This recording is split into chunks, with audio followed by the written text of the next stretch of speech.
নমস্কার বন্ধুরা, নন্দিনী সিম্পল কুকের আরও একটি পর্বে আপনাদের সবাইকে জানাচ্ছি স্বাগত। আজকে তৈরি করেছি সকালবেলার জন্য একটি দারুণ টেস্টি এবং হেলদি জলখাবার, যাতে থাকবে না একদমই মশলা, একদমই তেল।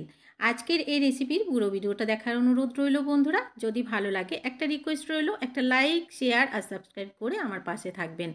আজকের এই নরম তুলতুলে এবং ভীষণ টেস্টি রেসিপিটি পুরো ভিডিওটা দেখার অনুরোধ রইল। তাহলে দেরি না করে চলুন বন্ধুরা রেসিপিটি দেখে নেওয়া যাক। আজকের এই রেসিপিটি তৈরি করার জন্য প্রথমে আমি এদিকে নিয়ে নিয়েছি দুটো কাঁচা আলু। আর আলুগুলোকে আমি আগে থেকে খোসা ছাড়িয়ে পরিষ্কার জলের মধ্যে নিয়ে নিয়েছি আর ধুয়ে নিয়েছি। এবারে একটা ছোট্ট গ্রেটারের সাহায্যে একদমই মিহি করে আলুগুলোকে গ্রেট করে নেব। আর আলুগুলোকে এরকম মিহি করে গ্রেট করে নিতে হবে, একটাও যেন বড় অংশ না থাকে, সেদিকে একটু খেয়াল রাখতে হবে। তো বন্ধুরা, আলুগুলোকে আমি খুব ভালো করে একদমই মিহি করে দেখুন গ্রেট করে নিয়েছি। এবারে আলুর যে এক্সট্রা জলটা আছে সেই জলটা আমি ফেলে দিচ্ছি। তো অল্প পরিমাণে জল আমি রেখেছি, সেটা আমি দেখিয়ে দিচ্ছি। তো দেখুন, অল্প পরিমাণে একদমই জল আমি রেখেছি। আলুটাকে একটু ভেজা ভেজা রাখতে হবে। এবারে এই আলুতে দিয়ে দিচ্ছি আমি 1 বাটি চিড়া। এখানে আমি বাটিটা মেপে চিড়াটা নিয়েছি, আপনারা যতগুলো তৈরি করবেন সেই হিসাব করে এখানে সমস্ত কিছু নিতে হবে। এবারে এই বাটিরই আমি নিয়ে নিচ্ছি হাফ বাটি সুজি। চিড়া আর সুজিটাকে খুব ভালো করে এবারে মিশিয়ে নেব। আর যে জলটা আমি রেখেছিলাম আলুতে সেই জলটার সাথে মেশাবো। আর দিয়ে দিচ্ছি এখানে হাফ কাপ টক দই।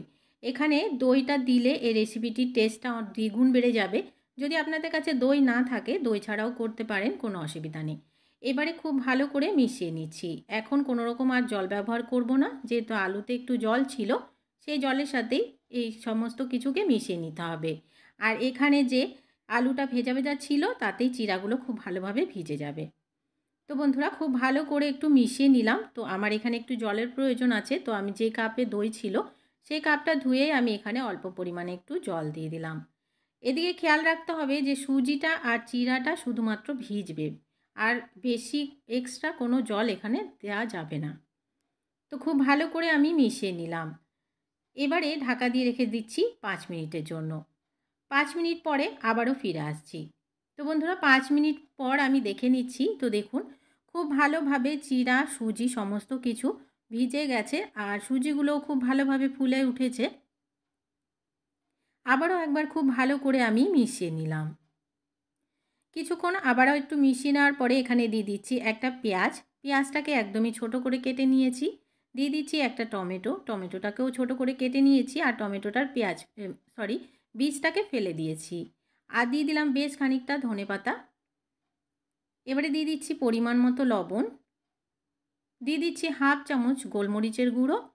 আর দিয়ে দিচ্ছি হাফ চামচ চিলি ফ্লেক্স। এখানে কাঁচা লঙ্কা ব্যবহার করা যাবে না, তাহলে টেস্টটা একদমই ভালো আসবে না। এবারে খুব ভালো করে একটু মিশিয়ে নিচ্ছি। চিলি ফ্লেক্সটা যদি না দিতে চান তাহলে গোলমরিচটা একটু বাড়িয়ে দেবেন। তো বন্ধুরা, খুব ভালো করে মিশিয়ে মেখে নিলাম। ঠিক এই রকম আমি দেখিয়ে দিচ্ছি ভিডিওতে। দেখুন, এই রকম হাতে যখন নিলে একটা দলা বেঁধে যাবে, তখন বুঝে নিতে হবে যে মাখাটা একদমই পারফেক্ট হয়ে গেছে, আর কোনো রকম জলের প্রয়োজন নেই। আর মাখাটাকে কিন্তু আর রেস্টে রাখবো না, তাহলে জল ছেড়ে দেবে। এবার হাতে অল্প পরিমাণে তেল ব্রাশ করে নিয়ে এখান থেকে কিছুটা অংশ নিলাম।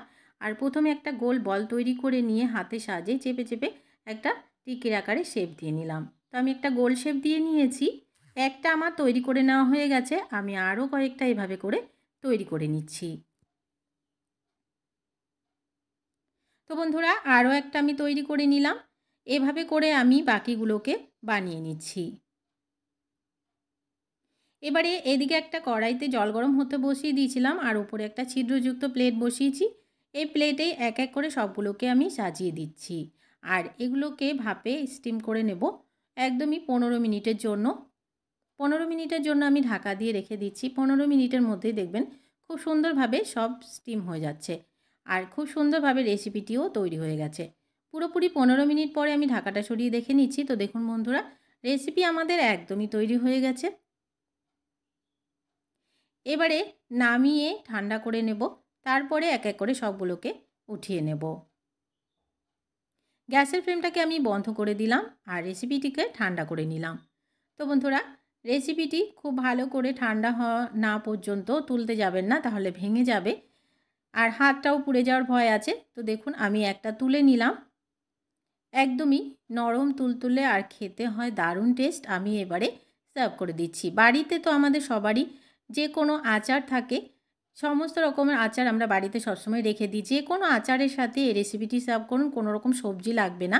সকালবেলা একটা হেলদি টেস্টি টিফিন রেসিপি তৈরি হয়ে যাবে ঝটপট করে। তো বন্ধুরা, আজকের রেসিপি দেখে নিলেন কতটা সহজ একটি রেসিপি। আজকের রেসিপি ভালো লাগলে একটা লাইক করার অনুরোধ রইল, অনেক অনেক শেয়ার করে দেওয়ার অনুরোধ রইল। নতুন বন্ধু আমার চ্যানেলে নতুন এসে থাকলে আমার চ্যানেলটিকে সাবস্ক্রাইব করে পাশে থাকা বেল আইকনটাকে প্রেস করে অল বাটনে ক্লিক করতে ভুলবেন না, এই ধরনের রান্না নোটিফিকেশানগুলো সবার আগে আপনাদের কাছে পৌঁছে যাওয়ার জন্য। আর আজকের রেসিপিটি কেমন লাগলো কমেন্টস করে জানাতে কিন্তু ভুলবেন না বন্ধুরা। আজকের রেসিপি এখানেই শেষ করছি, দেখা হবে পরবর্তী রেসিপিতে। ততক্ষণ পর্যন্ত সবাই ভালো থাকবেন, সুস্থ থাকবেন। আমি একটা ভেঙে দেখিয়ে দিচ্ছি, তো দেখুন বন্ধুরা কতটা নরম তুলতুলে, ভেতরটা হয় ভীষণ সফট, খেতে হয় দারুণ টেস্ট। আজকের রেসিপিটি একবার হলেও বানিয়ে দেখার অনুরোধ রইল। আজকের মতন টাটা।